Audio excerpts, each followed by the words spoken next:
Merci de votre attention. Merci, mesdames et messieurs, de votre silence pour cette cérémonie à la fois solennelle et personnelle. Je voudrais saluer mesdames les ministres, chère Roselyne Bachelot, Jeanne-Marie Longchamp, je salue monsieur le recteur, je salue tous les élus qui sont ici, et je salue tout particulièrement madame la marraine de la Fondation, ici présente, Chantal de France, et tous nos amis et tous les amis de Brigitte Lance pour cette cérémonie que je vous disais officielle et personnelle. Ça ne veut pas dire que Brigitte est parfaite, que les choses soient claires entre nous. Cette déclaration, c'est pas pour vous dire qu'elle est parfaite. Les premières notes qui me sont arrivées étaient très laudettes. Mais en faisant parler les uns et les autres, j'ai vu au fond que son destin de cette Alsacienne assez organisée, qui est allée naître sur la Côte d'Azur au bord de la Méditerranée, et de manière prématurée, tout cela, ça donnait un tempérament organisé et vif à la fois. Cette manifestation, elle est officielle parce qu'elle est au nom du président de la République et elle est très personnelle parce que c'est pour nous l'occasion d'exprimer qui de l'admiration, qui de l'amitié, de l'affection pour la récipiendaire. Au fond, les décorations, ça a beaucoup d'importance, mesdames et messieurs. C'est pas pour flatter l'ego de l'un d'entre nous.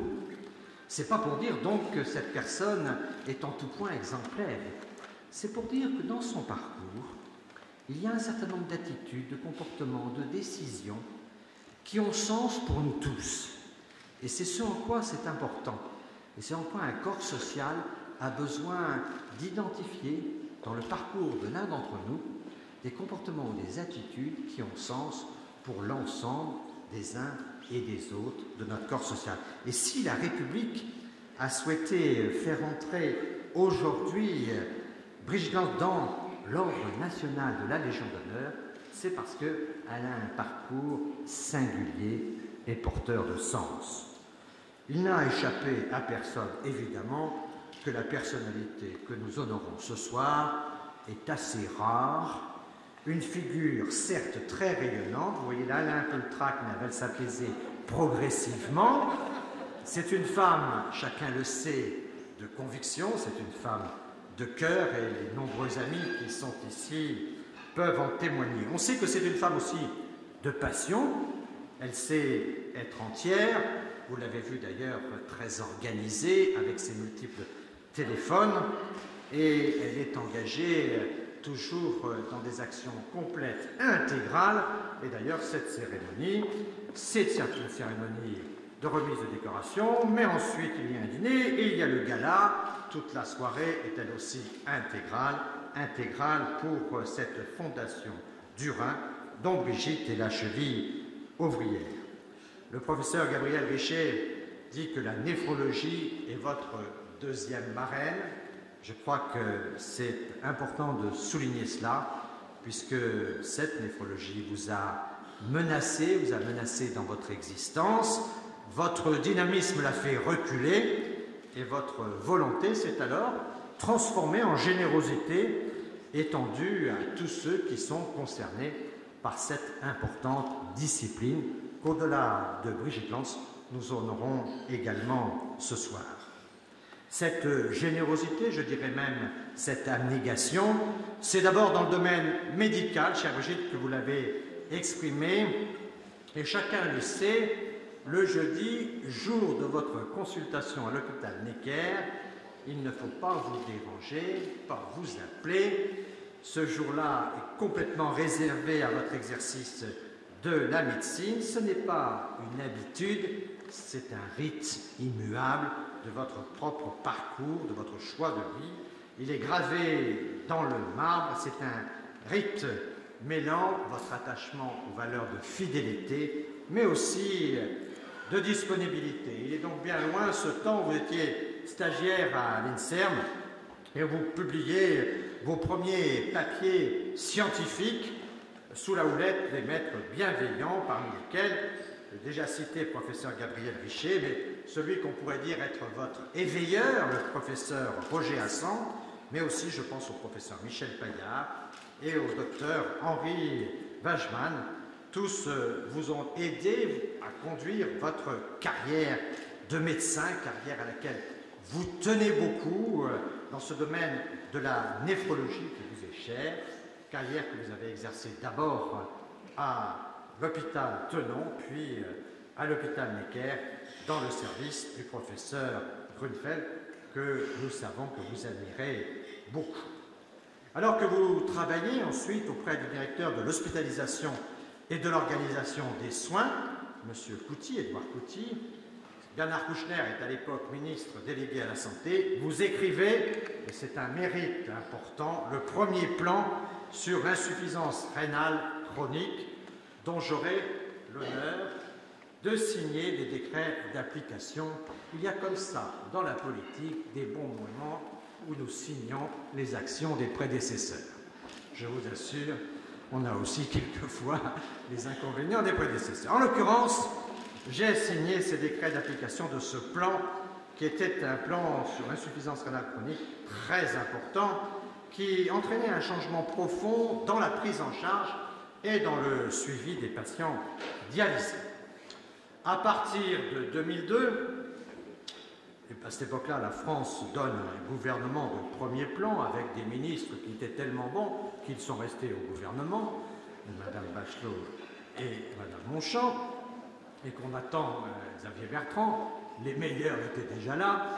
Et donc nous sommes en 2002 et ma chère Brigitte Lantz, vous vous engagez à mettre vos compétences en matière de service des politiques publiques au sein de plusieurs cabinets ministériels auprès de Jean-François Matilly, auprès aussi de Philippe Douste-Blazy et aussi de celui qui va nous rejoindre, Xavier Bertrand.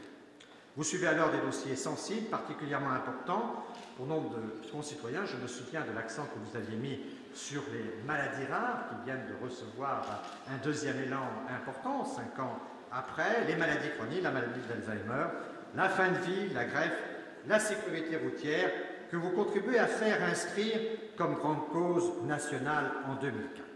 Je me souviens d'ailleurs qu'à l'occasion de la Journée mondiale de la santé, en 2004, vous avez réussi à convaincre le directeur de l'OMS pour qu'on organise une grande manifestation, une grande conférence internationale sur ce sujet de la sécurité routière, en présence de Jacques Chirac, et vous aviez à l'époque demandé à François Closet d'animer cette manifestation, et il l'avait fait par amitié pour vous. Je voudrais rendre hommage à votre combat pour la sécurité routière, et je profite de le dire aujourd'hui. Aujourd'hui, qui est une journée sombre, puisqu'on a annoncé les chiffres de février, avec 273 morts. Pendant toute cette action, pendant toute cette période, nous avons divisé par 2 le nombre de morts sur nos routes. L'adversaire, c'est la vitesse. Il ne faut aucune tolérance sur ces sujets-là. Et je pense que si nous voulons continuer à être un pays exemplaire, après avoir été vraiment un pays d'une extrême fragilité, d'un grand laxisme sur ces questions de sécurité routière, il faut poursuivre dans l'élan que vous aviez impulsé à cette époque. C'est un de vos combats importants. En 2001, aux côtés de la Fédération des insuffisants rénaux, avec notamment son président, Régis Woll, qui est présent parmi nous ce soir, et en lien avec celui qu'on peut qualifier de votre complice de toujours, le professeur Pierre Ronco, l'un des plus éminents chercheurs dans le domaine de la néphrologie, reconnu internationalement, vous décidez de créer la première journée mondiale de l'insuffisance rénale chronique. C'est au fond une anticipation de ce que nous célébrons aujourd'hui, la journée mondiale du Rhin. 10 jours après le terrible drame du 11 septembre 2011, et c'était le lendemain de la catastrophe à Toulouse d'AZF, je me souviens, vous avez réussi à réunir plus de 1000 personnes dans le grand amphithéâtre de la Sorbonne, et vous avez, pour engager ce combat de la Fondation, mobilisé la société civile et la princesse Chantal de France. Vous avez rejoint à cette occasion le comédien Daniel Genin, le footballeur Yuri Djorkaeff, François de Closet et quelques autres sont venus vous entourer pour bien montrer l'ouverture de votre combat sur l'ensemble de la société. En 2003, ce dynamisme séduit le professeur Grunfeld, qui est alors vice-président de la toute jeune Fondation du Rhin, et suggère de faire appel à vous pour développer ce grand projet. Vous acceptez et vous prenez la responsabilité de la communication de la Fondation avec la volonté d'attirer des mécènes, de mobiliser de nombreux acteurs dans le domaine de la recherche, mais aussi dans l'information, pour que ces maladies soient mieux connues.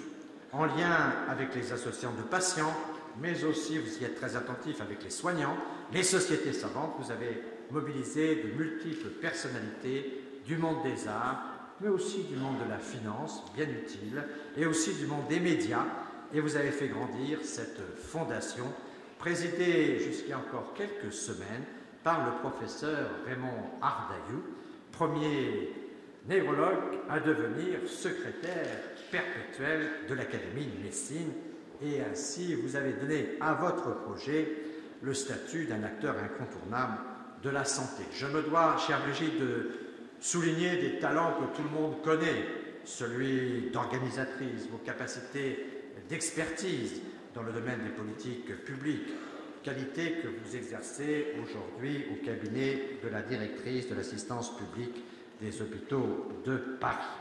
Chère Brigitte, personnalité atypique, personnalité aux multiples caractères, personnalité faite de courage, de fidélité et de dignité, tous vos amis soulignent vos qualités de cœur, vos qualités de convivialité, cette attention aux autres qui sont souvent la règle d'or des médecins.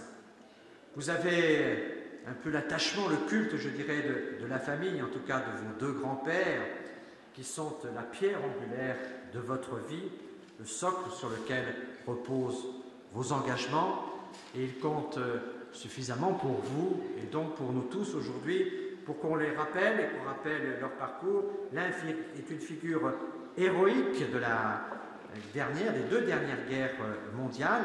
Il est d'ailleurs décoré par le président Roosevelt lui-même. Il a la Légion du Mérite, qui est la plus haute distinction du mérite militaire des États-Unis. Vous avez d'ailleurs des liens très personnels avec l'Amérique, avec les États-Unis, et vous rencontrerez même le président John Kennedy, quand vous serez toute jeune fille, avec le général de Gaulle. Lui, vous devez avoir 7 ans à peu près à l'époque, et vous rencontrez le général de Gaulle, et cette rencontre aura marqué la formation de vos convictions, et vous resterez très gaullienne et gaulliste dans cette fidélité à cette image que dès votre plus jeune âge vous avez eue du sauveur de la France. Votre autre grand-père, Pierre Sorel, fut lui scénographe et architecte d'un autre grand gaulliste qui est André Malraux, et il participera, votre grand-père Pierre Sorel, donc, à l'édification des maisons de la culture, ces lieux de diffusion qui sont une nouvelle approche culturelle, populaire, mais de qualité, que l'auteur de l'Espoir voyait comme une cathédrale de ce que devait être, selon lui, la démocratisation de l'accès à la culture. De ces deux grands-pères, vous aurez hérité d'un sens élevé de l'État et de ses valeurs du devoir et de la fidélité. Deux belles personnalités qui sont donc votre socle fondateur. Je n'oublie pas tous les autres membres de votre famille qui ont participé à cette construction de votre personnalité, mais aussi toutes celles et tous ceux qui encore aujourd'hui sont autour de vous, vous entourent et vous apportent affection et répondent à cette affection que vous leur donnez. Et je veux citer tous ces Européens, vos neveux et vos nièces qui sont répartis sur tout notre continent et qui vous donnent ainsi une personnalité engagée authentiquement sur les questions européennes. Vous avez de nombreux cordes à votre arc. Vous êtes doué pour le dessin, vous êtes une mélomane avertie, vous êtes aussi philosophe et vous avez été plume d'un certain nombre de ministres qui ont pu bénéficier de ces discours où ils se sont exprimés avec conviction sur des mots qui étaient les vôtres. Mais c'était votre talent d'avoir cette capacité à faire passer les idées auxquelles vous tenez. Et c'est, je pense, un des points forts de votre personnalité, c'est cette forme de ténacité qui me laisse penser que quand vous voulez quelque chose, la probabilité que vous atteigniez vos objectifs est assez forte je le dis aux éventuels adversaires, il vaut mieux faire le pronostic qu'elle arrive à ses fins. C'est sans doute plus raisonnable et plus rationnel. Chère Brigitte, je voudrais donc devant tous vos amis ici dire combien votre parcours est exemplaire, dire combien votre personne est attachante et combien nous avons de l'admiration pour cette cause que vous avez placée plus grande que vous, au-dessus de vous, et que vous servez avec fidélité et avec constance. C'est le sens de l'intérêt général qui vous guide, et donc je veux très simplement vous dire que je suis très honoré d'être votre parrain pour votre entrée dans l'ordre de la Légion d'honneur. Mesdames et messieurs, je décore ce soir une honnête femme du XXIe siècle, selon la définition qu'en donnait à propos de l'honnête homme Vasarely. Vous êtes, madame, spécialiste dans votre vocation et généraliste dans votre compréhension du monde. Je vous remercie.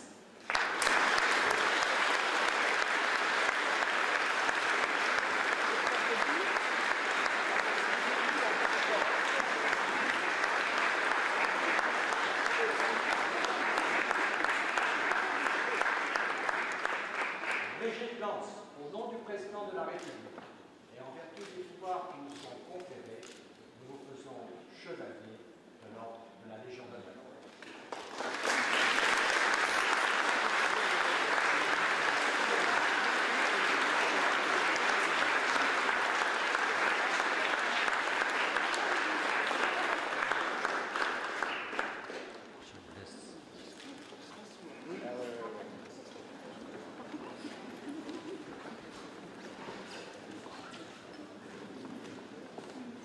Monsieur le ministre, Mesdames et Messieurs les ministres, Mesdames et Messieurs les élus, Monsieur le recteur, Mesdames et Messieurs les présidents, chères familles, chers amis. Vous avez, Monsieur le Premier ministre, rappelé quelques étapes de ma vie qui m'ont amené ici, dans ces salons de la Sorbonne, honoré par vous et muni de cette décoration que ne saurait arborer sans l'euphorique impression, sans doute illusoire, d'avoir accompli dans sa vie quelque chose de remarquable. Merci, Monsieur le Premier ministre, pour vos paroles qui me remplissent d'émotion, mais je m'interroge. Suis-je digne de tant d'éloges? Suis-je à la hauteur de tant d'attentes et de confiance placées en moi? Ai-je autant mérité cette distinction que ces femmes et ces hommes qui m'ont obtenue pour leur engagement admirable ou par leur présence sur le champ d'honneur? Ce n'est pas mon beau-frère Charles, petit-fils de la princesse Marie Bonaparte, ici présent, qui me contredira. Napoléon n'a-t-il pas créé cette distinction pour honorer avant tout ceux qui se sont battus pour défendre la patrie? Je pense aussi en ce moment, comme vous l'avez rappelé, à mes deux Pierres, mes deux grands-pères avec qui je me suis construite, tous deux officiers de la Légion d'honneur qui me manquent tellement et qui là-haut doivent être fiers de moi et s'amuser un peu. Recevoir une telle distinction quand on a servi la République comme ils l'ont fait est naturel. Ce l'est beaucoup moins lorsque vous la recevez tout simplement pour avoir exercé votre profession avec passion. Je pense aussi au courage admirable dont font preuve tant de personnes ici même dans cette salle, comme Sophie, qui attend une double greffe hépatique et rénale, tout en continuant à servir le ministère de la Culture dont elle dépend. Comme Adrien, qui a vu sa vie brisée il y a 18 mois, à moins de 30 ans, tout simplement parce qu'il s'est brisé la nuque en rencontrant un banc de sable alors qu'il prenait un bain de minuit. Tétraplégique, il a relevé le défi de se déplacer seul pour vivre comme tout à chacun et continuer à exercer son travail d'ingénieur. Oh! Il suffit de lui donner un accès à un appartement thérapeutique pour qu'il puisse quitter l'hôpital de Garches, car il ne veut pas être un poids, ni pour la société, ni pour sa famille, et ceci aussi a un coût. Et je suis sûre que les ministres ici présents vont tout faire pour l'aider à obtenir cet appartement thérapeutique. Je suis sûre de ça, n'est-ce pas Rosine, n'est-ce pas chère Marianne? C'est pour cela, c'est cela pour moi le vrai courage, c'est cela la dignité. C'est pour toutes ces personnes qui se battent pour vivre en dépassant la souffrance que j'ai décidé à l'âge de 17 ans, et même beaucoup plus jeune, parce que j'en ai parlé la première fois, j'avais 7 ans, de consacrer ma vie à la médecine. J'ose croire que cette distinction montre l'importance de l'éthique du soin pour le Premier ministre François Fillon, qui m'a accordé cet honneur, et pour vous-même, Monsieur le Premier ministre, qui me remettez aujourd'hui ces insignes. Un médecin se doit chaque jour de relever les défis du progrès thérapeutique pour le bénéfice du patient dans une société où l'exigence d'humilité, d'honnêteté et de transparence est de plus en plus nécessaire. À travers mon activité médicale, c'est tous les soignants que vous honorez, ceux qui ont accompagné toutes les étapes de ma carrière et ceux qui m'entourent aujourd'hui. À travers la secrétaire générale de la Fondation du Rhin, c'est aussi toute la néphrologie française, une des disciplines où l'excellence de la France est reconnue internationalement, que vous distinguez, Monsieur le Premier ministre. Et cette croix est un peu la sienne. Je souhaite aussi associer à cet hommage toutes celles et tous ceux qui m'ont formé, accompagné et aidé tout au long de ces années. 4 personnes m'ont profondément marqué et je souhaiterais leur exprimer toute ma reconnaissance. Tout d'abord, le professeur Paul Milliès, par son humanisme et son ouverture d'esprit révolutionnaire, aujourd'hui disparu. Il a formé les grands spécialistes de l'hypertension artérielle avec les professeurs Pierre Corvol et Joël Ménard. Ensuite, le professeur Gabriel Richet, que vous avez cité, Monsieur le Premier ministre, dont l'esprit visionnaire l'a conduit à créer une grande école de recherche clinique réputée dans le monde entier. Le troisième est le professeur Michel Paillard, physiologiste de grand talent, qui fut pour moi un modèle de travail et de droiture. Il m'a offert mon premier poste hospitalier à un moment particulièrement difficile de ma vie. Il nous a malheureusement quittés trop tôt l'année dernière et je tiens à dire toute mon affection à son épouse Françoise et à sa fille Delphine qui sont ici. Le quatrième est le professeur Jean-Pierre Grunfeld. Clinicien et enseignant hors pair, je lui dois ma survie, mais surtout avec Gabriel Richet, il m'a appris à vivre tout simplement et m'a offert une place de praticien hospitalier dans son service à l'hôpital Necker et je lui serai éternellement reconnaissante. Enfin, je voudrais dire un mot très particulier au docteur Henri Dajman, qui m'a formé à la recherche du tout début de ma carrière lorsque je préparais mon DEA à l'INSERM à l'hôpital Cochin. Ce fut le début d'une longue et affectueuse amitié. Je voudrais maintenant dire quelques mots sur la Fondation du Rhin. Vous la connaissez bien, Monsieur le Premier ministre, puisque votre épouse et les compères ont chanté généreusement pour elle lors du gala de 2010. Ce qui a été vivement apprécié par toute l'assistance. Avec cette fondation, j'ai découvert des personnalités et surtout des amis exceptionnels. Je ne remercierai jamais assez la princesse Chantal de France, notre marraine, qui, dès les premiers pas de la Fondation, n'a pas hésité à lui donner la main. Merci, chère Chantal, tu rayonnes de gentillesse et de générosité. De même, Richard Berry, notre président d'honneur, dont le film Le Marquis sort en salle aujourd'hui, qui nous fait l'honneur chaque année de nous accompagner pour la Journée mondiale du Rhin. Richard a fait le plus beau cadeau que l'on puisse imaginer, celui de donner un rein à sa sœur Marie. Merci, cher Richard, pour ton engagement au service du don d'organes et des malades insuffisants rénaux. Merci aussi au professeur Raymond Ardiali, qui m'impressionnait tant quand j'étais étudiante. Il me faisait même peur, à l'époque, avec qui la Fondation a connu un essor exceptionnel. C'est grâce à lui que nous sommes là ce soir pour ce 4e gala. Sa brillante élection comme secrétaire perpétuel de l'Académie nationale de médecine reflète la qualité du médecin, du chercheur et de l'homme, tout simplement. Je lui redis toute mon affection. Un mot particulier pour mes 2 complices et amis de la Fondation. Le professeur Pierre Ronco, sa rigueur scientifique est aussi remarquable que son sens de l'humour. Et Thierry Dassault, qui nous a permis de faire des pas de géant grâce à son esprit créatif et sa générosité. Merci, cher Thierry et cher Pierre, vous êtes de vrais amis.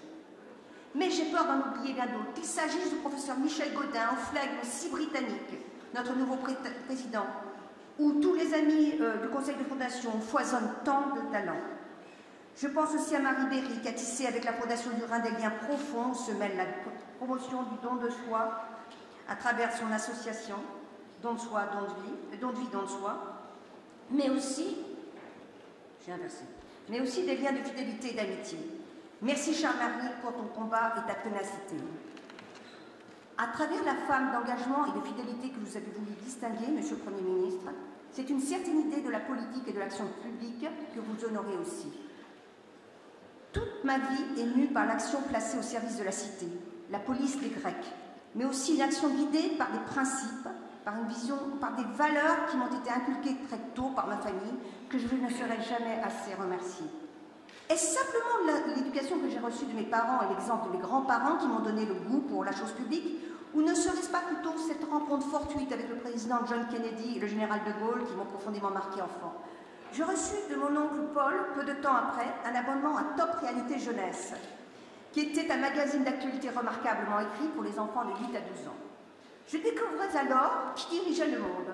Je trouvais merveilleux qu'un ministre puisse s'appeler Chou en lait, que j'écrivais en lait L-A-I-T. Je n'avais pas fait le rapprochement avec Chou en lait. C'est avec cette lecture que j'ai commencé à me passionner pour le passé, mais aussi pour l'avenir de mon pays. En me faisant écrire à la manière de Molière, Saint-Exupéry, Corneille ou Balzac, de remarquables professeurs de français achevèrent à Notre-Dame-de-Sion de me former pour la fonction de plume que j'allais exercer quelques années plus tard en cabinet ministériel. Ces 5 années de cabinet furent merveilleuses avec des ministres m'accordant une pleine confiance. Elles furent riches en rencontres marquantes, comme celle de Michel Chevalet, Richard et Marie Berry, Laurence Thénault-Herman, Thierry Dassault pour ne citer qu'eux. Elles furent riches de projets avec l'impression de participer à la construction de l'avenir de nos concitoyens et de grandes amitiés qui renaissent, qui façonnent la vie, pour reprendre la belle expression de Jacques et Ray Saint-Martin. J'ai eu la joie de travailler avec des femmes et des hommes partageant la même passion. Je ne pourrais pas les citer tous, mais beaucoup d'entre eux sont là ce soir. C'est sans aucun doute ce travail commun, plus que ma personne, qui est aujourd'hui honorée. Merci, cher Jean Castex, Édouard Couty, Daniel Toupillier, Patrick François, Frédéric Van Roqueghem. Merci, chère Anne-Sophie, cher Hilaire, Cédric, qui n'est pas étranger au fait que vous avez pu me remettre la Légion d'honneur ce soir. Petit Jean, Étienne, Sandrine et toutes celles et ceux que je ne peux citer, tant ils sont nombreux, de peur d'en oublier quelques-uns. J'ai depuis 4 ans la joie de travailler avec une grande maison à la Direction générale de l'assistance publique hôpitaux de Paris, au cabinet de Mireille Faugère, avec une équipe tout aussi formidable que dirige avec talent Étienne Deguel.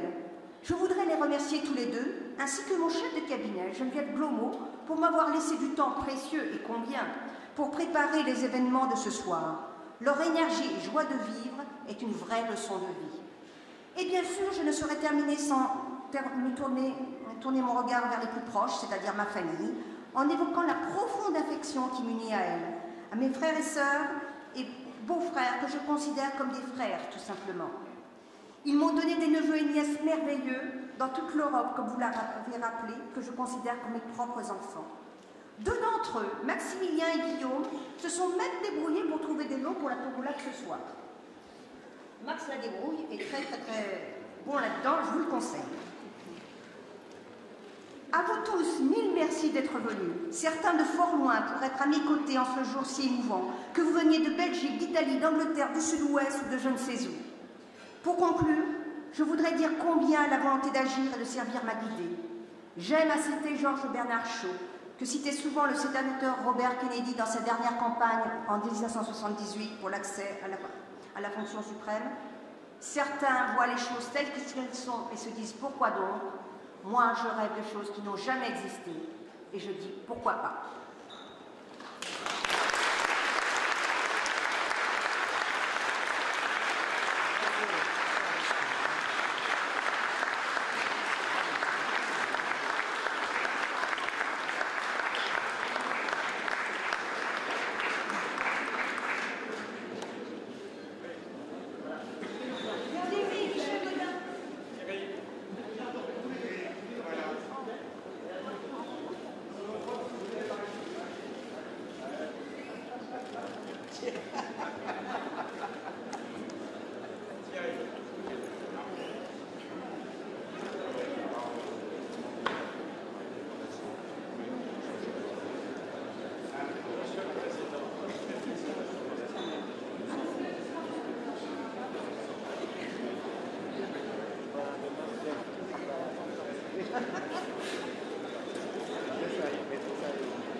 Ce n'est pas habituel, mais le père d'Adrien m'a demandé de lui donner la parole juste pour quelques secondes.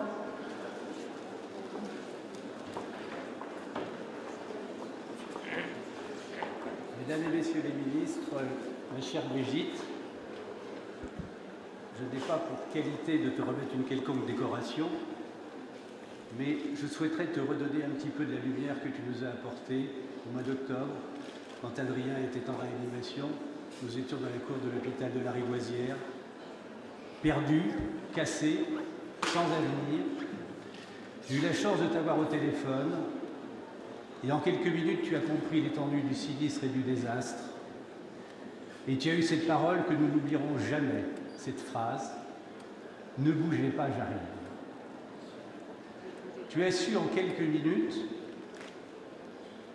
grâce à ta chaleur humaine, ta présence, nous redonner de l'espoir, nous montrer que la lumière existait quelque part encore. Et c'est cette lumière que je voudrais accrocher à ta boutonnière, parce que je pense que d'autres Adriens auront encore besoin de toi. Comme on termine une lettre, ma chère Brigitte, crois en toute ma reconnaissance et mon amitié affectueuse.